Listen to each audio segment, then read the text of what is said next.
Hey guys, thanks for stopping by. Great to have you here. I'm glad you survived 2020, or in the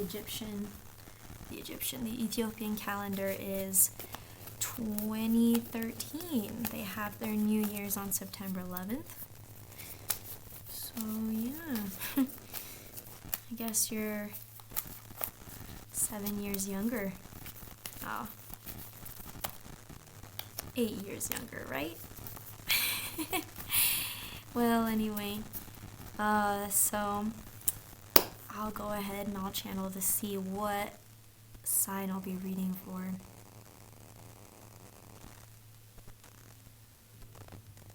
Pisces. Oh, Pisces. I feel like you've been going through a lot. I don't know why. When I was just staying quiet here, I felt like there was kind of like a slight desperation when I came across your sign. So, anyway, without further ado, I do use Egyptian Cartouche cards. They have the symbols that our ancient brothers and sisters in Egypt were familiar with. They do have hieroglyphs on the corners of the cards to contain the potent energies. These cards are powerful by itself, so I do not use clarification cards with other decks because that would be disrespectful. So, let's see, I will channel your energy and we will see what number we get.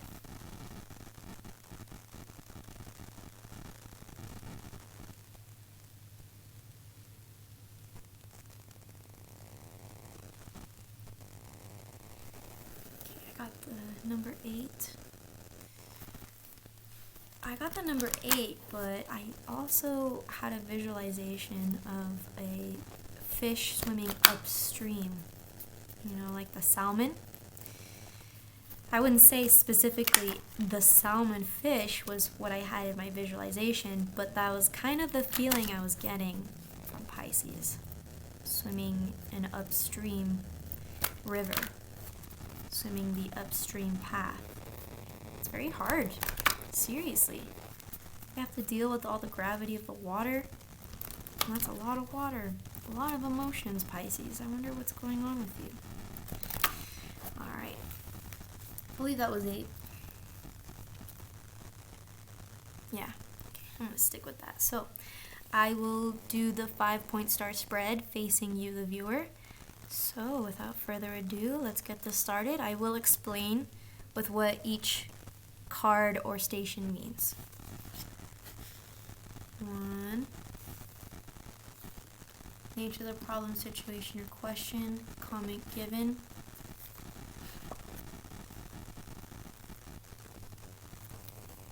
Factors to be considered.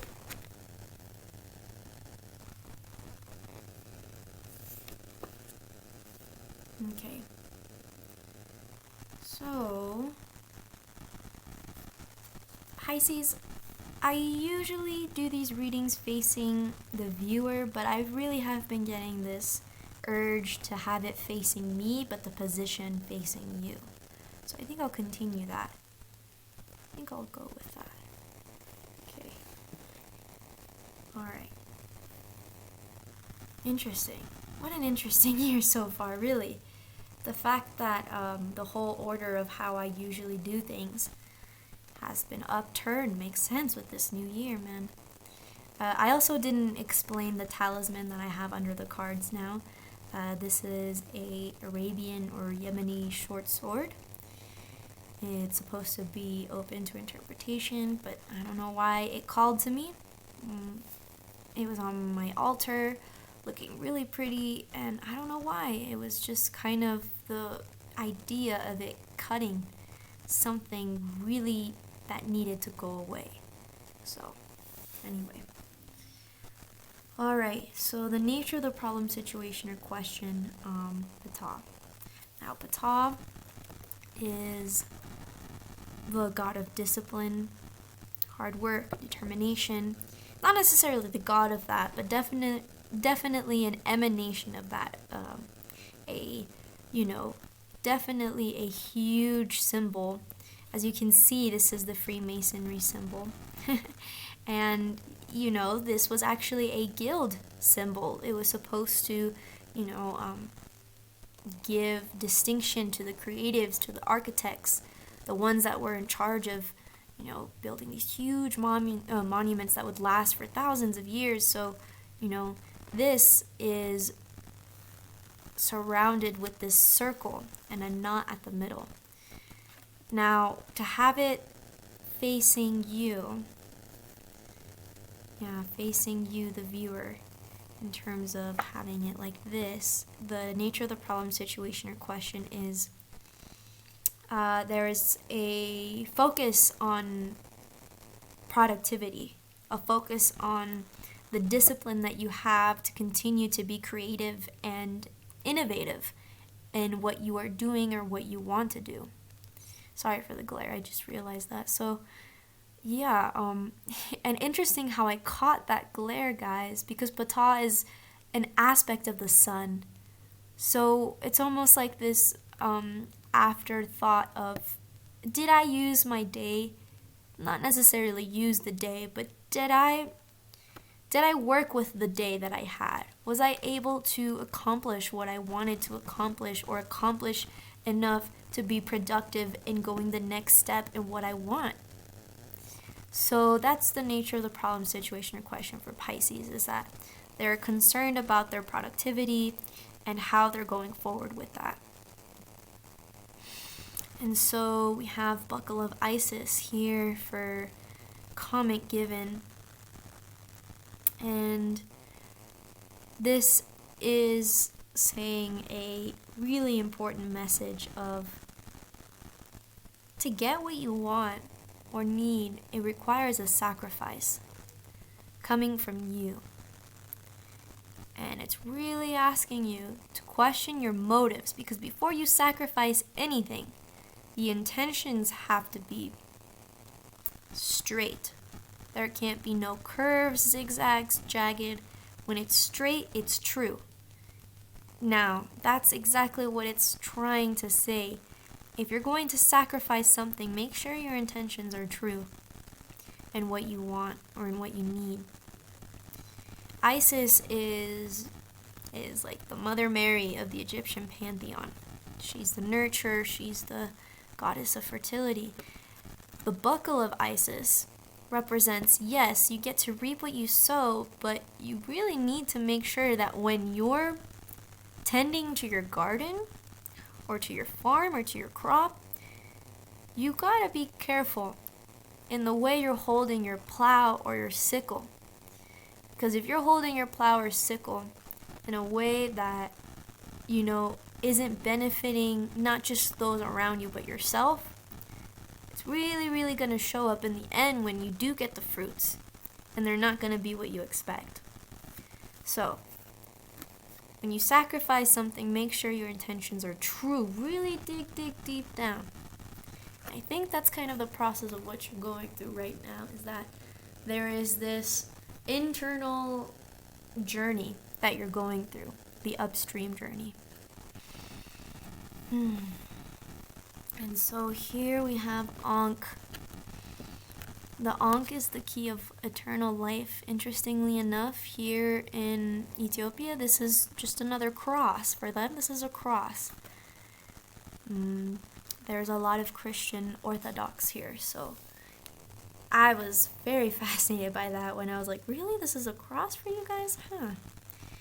Anyway, so with Ankh, it's also talking about receptivity. There's another theory that the Ankh isn't necessarily so much a symbol, but it's also kind of an energy reactor. An energy reactor in the sense where it's a receiver. It receives energy, and that's what these are for. And this is where the energy is being flowed through to go through the other end. So the factors to be considered is receptivity. Making sure that you receive the information and the messages that you're getting around you and inside you. But when you get crap, turn it into something else. Okay? If you've got the negative energy, turn it into the positive. This is a huge test for you, Pisces, because It's letting you know, look, here, you got the key of life waiting for you through this ordeal. But the key of life is what you need to use in the first place to receive the energy that you get and turn it into something else. Okay? And so, with that, we have Set. Set is a card that I was getting when I was doing my own personal readings before the pandemic declaration, and I was like, why is there a lot of Set? Now I know. That I found out later. Set is the chaotic brother, the brother that does what he wants, but hey, I don't want to paint him as that guy, because unless you cross him, he'll cross you. He's a trickster. He does what he wants. But if you also get on his bad side, oof, he's going to hit back much harder. And to have it in this position represents external chaos. Things that, you can't control. It's him being a trickster.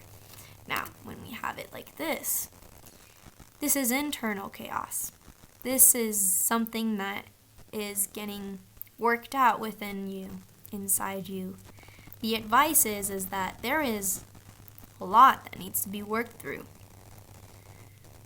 And so, interestingly enough, the nature of the problem, situation, or question was something that had to do with productivity, and we're leaning more towards the discipline that we have with ourselves. Not just in balancing, this isn't what I'm getting here.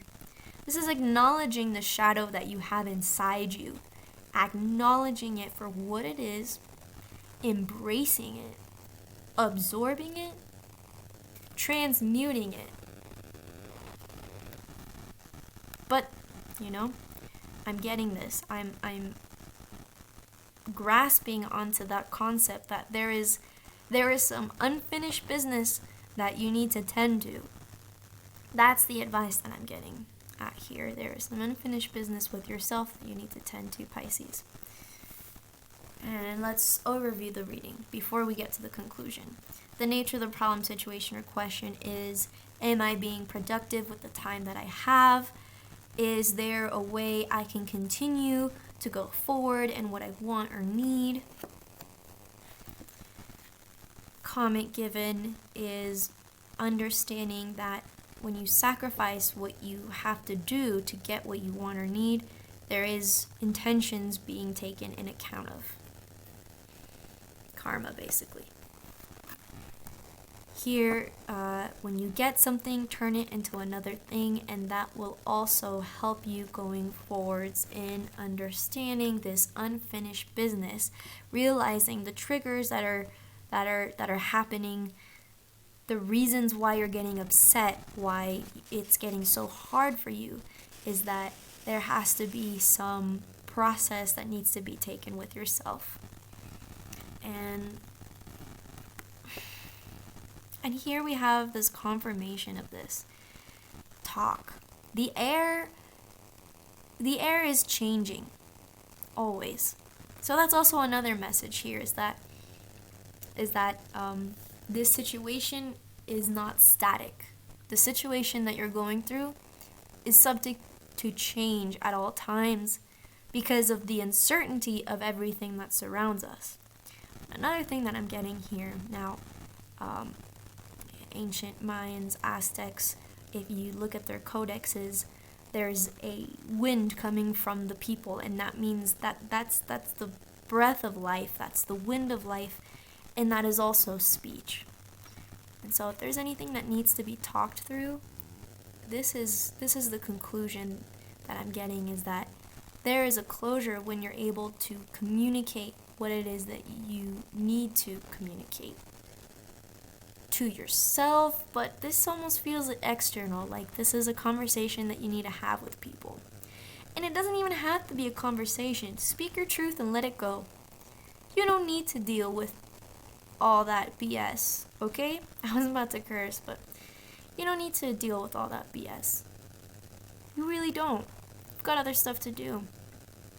And so if there are some people that are willing to communicate and are capable enough to communicate, yes, go for it. But if they're the people that you should also understand the brevity of your words to get the point across, you don't need to say a whole lecture or conversation to get a simple idea across, that you're hurt, that you're frustrated, that you're sad.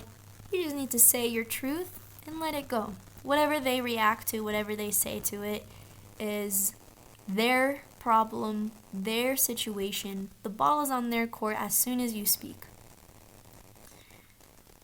Understanding too that the situation that you're in terms of your productivity is subject to change, so there is a lot of adaptability that needs to also be taken in mind, but understand that it's air. Alright, Pisces. And with that, I have faith that in the future, the messages that you got from this reading are helpful in some way, shape, or form. Thank you so much if you've been listening thus far into the reading. Again, I expect that in your coming journey, you'll be able to find and establish that productivity that you were looking for, that innovation and creation. Thank you so much, guys. May you go in peace. Thanks. Until next time.